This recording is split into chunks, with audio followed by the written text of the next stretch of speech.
నాకు ఆరోగ్యం బాగాలేదు. ముందు జ్వరం అన్నారు, ఆ తర్వాత ప్లేటెస్ పడిపోయినాయి, కిడ్నీలు పోయినాయి, లివర్ పోయింది అనేసి చెప్తే మా పిల్లలు సతీష్ గ్యాస్ హాస్పిటల్లో జాయిన్ చేశారు. నన్ను వారం రోజులు ఐసీలో ఉండ. 75% చెప్పాల, 40% చెప్పారు.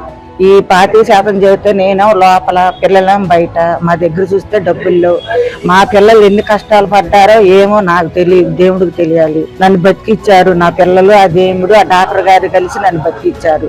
2 లక్షల దాకా అయినాయి అయ్యా. మాకు బయటకు వచ్చాక తప్పులు చేసుకున్నాం అనేసి మేము బాధపడుతుంటే వీళ్ళు కలిసి సీఎం పన్నుకు పెట్టుకోమని చెప్పారు. మాకు సీఎం పన్నుకు పెట్టాం. మేము పెట్టాక కూడా నాకు ఆశ లేదు వస్తుంది అనేసి. అయితే ఇవాళ భగవంతుడి దయ వల్ల వచ్చింది, నాకు తీసుకొచ్చి ఇచ్చారు. చంద్రబాబు గారు, నాయుడు గారు ప్రభుత్వం నాకు ఏదో న్యాయం జరిగిందని నేను సంతోషంగా ఉన్నాను. పెట్టానండి, పెడితే ఏమో వస్తుందో రాదో అని నమ్మకం నాకు. పెడతానికి పెట్టా, నమ్మకంగా ఉండ.